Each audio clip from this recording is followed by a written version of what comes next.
Okay, so the only repair that I have this year on the P18 preseason is these two horn cleats on the stern, so my aft horn cleats. So on both sides, they are moving just a little bit, just really one screw on each one is moving, but that tells me that the sealant, the 5200, the 3M 5200, that seal is broken. And so if these continue to move, then it's gonna enlarge the holes in the fiberglass. And so my approach is gonna be basically remove these. Now on the other side, I have access to this one because there's the battery locker right here, but on the other side, I'm gonna have to actually put an inspection port in the boat. So that's like the third inspection port that I've added to my Precision 18 to get access to different things.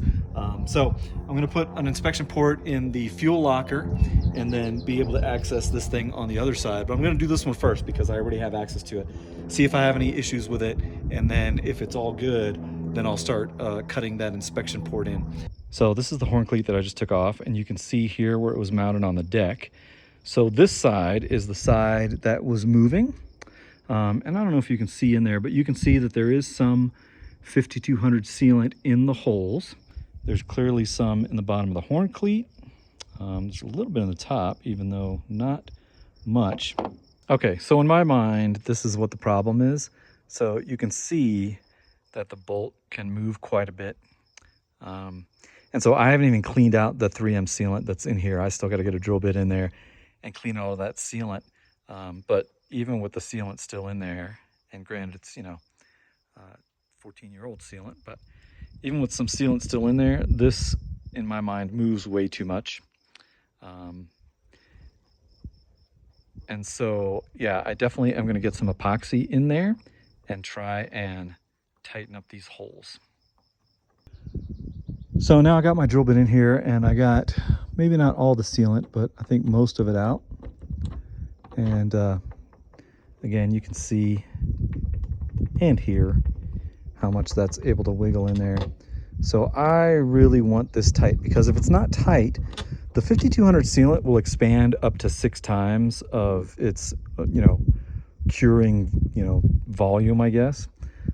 So, if there's a 1 millimeter gap in there, then that sealant that's in there will stretch up to 6 millimeters before it breaks, which, I mean, is good to keep things sealed, but I need this to be very tightly mounted because it's under a lot of stress from, the horizontal. And so it needs to be on there really, really good. And so it needs as much support from the deck, from the fiberglass, as possible. And so if I can tighten up these holes, then it'll be stronger. So by far, one of the hardest parts of this little task is getting these washers, the backing washers, from the fiberglass. And they have 5200, 3M 5200 all around the back of them.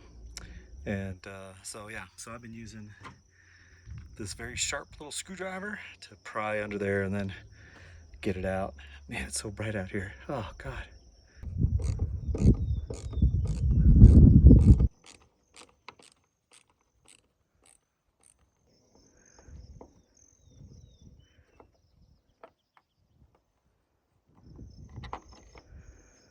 Okay, so I got all 4 of these washers out. I ended up using the razor blade. That was the best way to do it because it's thin enough to get between the fiberglass and the washer and get into that 5200, which is very thin because obviously it's been compressed. So once you get in there with the razor blade, just kind of pry it in there, drive it into that seam, and it pops off. Here's the 2 that I just got done with. And my new inspection port, I'm gonna have to vacuum. I'm gonna have to vacuum inside here as well. And here's the piece of fiberglass that I pulled out from where I put the inspection port in. So I noticed that all the washers were deformed, and I think what happened is because the horn cleats were just mounted through the relatively thin deck, that allowed the horn cleats to start moving and the washers, start getting deformed. And so adding the backing blocks is going to effectively make a thicker mounting surface and hopefully make the whole installation stronger and prevent that movement in the future. So the next step is doing some sanding underneath where the horn cleats were mounted inside the hull. And so I got to sand that down and create some scuffed up area for some good adhesion for the larger backing blocks.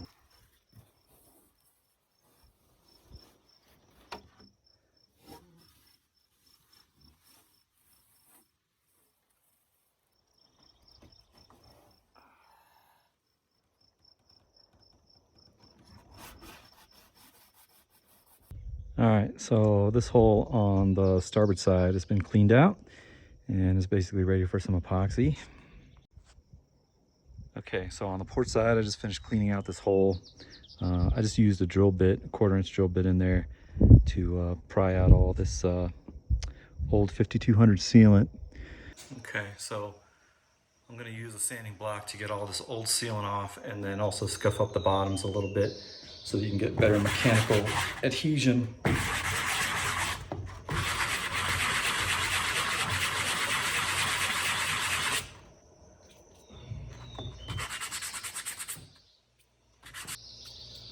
Okay, now the bottom's nice and clean. I just need to wipe it down with some acetone.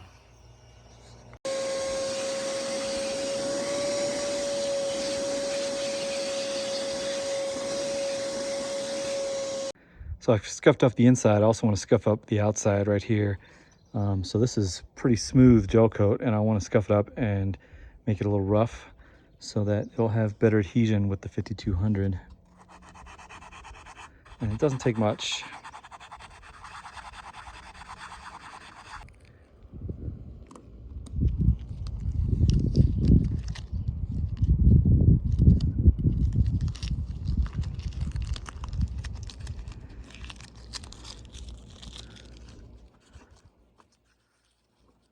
All right, so next is the old acetone wipe down.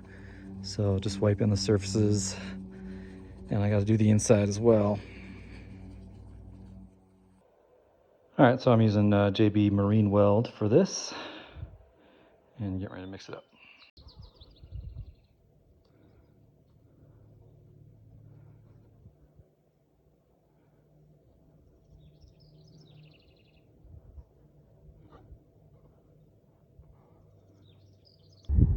Okay, so here's my holes filled to the brim.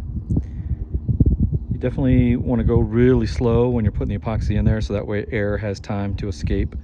Otherwise you're creating air bubbles in the hole.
So that was a success.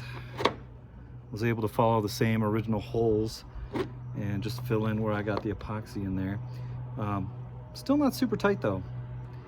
So I guess I'm a little disappointed with that. I thought the holes, when I did my chain plates, they were like super tight, and these are still pretty wiggly. So that's why I'm putting a backing block.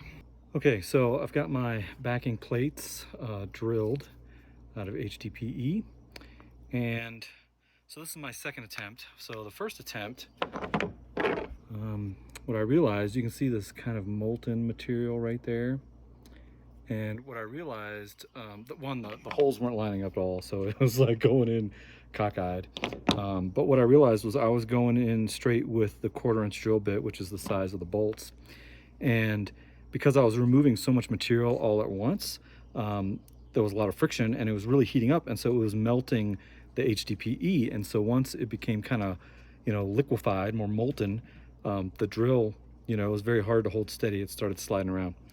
And so the way I did these is with graduated drill bits. So I started with a very small drill bit, and then I moved up, and so I used 4 drill bits to get to the 1/4-inch drill bit, and that worked out fine. So now I'm going to use my trusty sanding block to scuff up the surfaces of my backing blocks.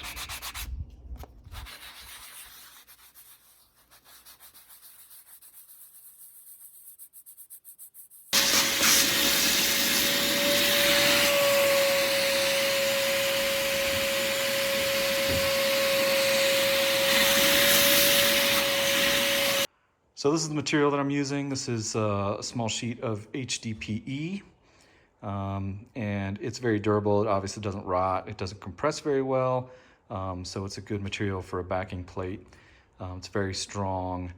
The only disadvantage is that glues, adhesives, epoxies don't adhere to it very well, which is why I roughed it up a little bit. Okay, so there's the epoxy.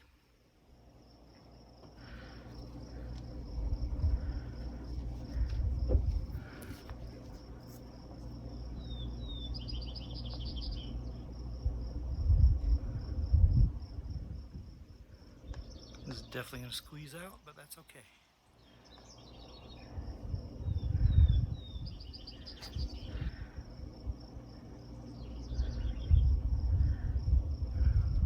Okay.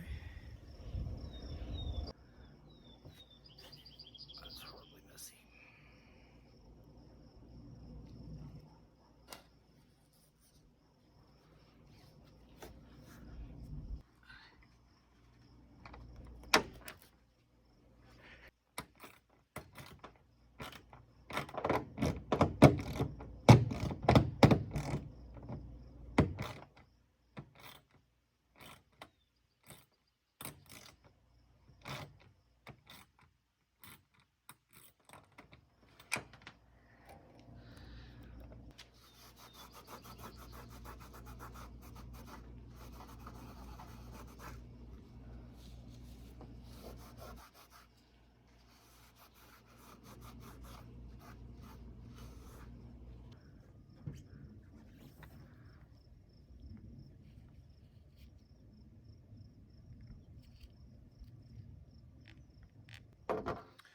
All right, so what I did is I applied the 5200 to the tops of the screws, the bolts, and then to the bottom of the horn cleat. So